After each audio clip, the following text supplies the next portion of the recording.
দিনটা ছিল বিপত্তারিণী পুজো।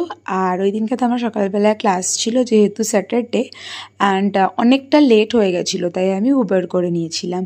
আর জানো তো, ক্লাসের পরে আমি একটা জিনিসের জন্য ওয়েট করে থাকি। বলো তো কি? আই থিঙ্ক তোমরা আমার আগের মিনি ব্লগে দেখলে জানতে পারবে।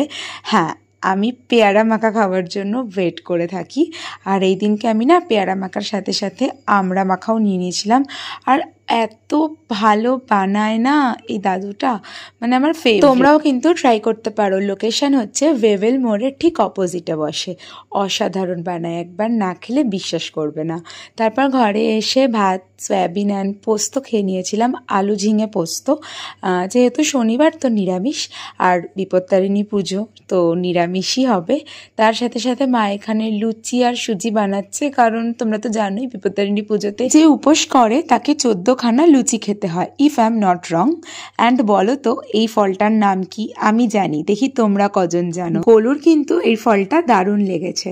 অ্যান্ড কম্পালসারি বিপত্তারিণীর সুতো পরে নিলাম। আর এই সুজিগুলোকে এরকমভাবে কাটতে না ভীষণ স্যাটিসফাইং লাগে। তার সাথে খেলাম প্রসাদ। তো চলো, বাই।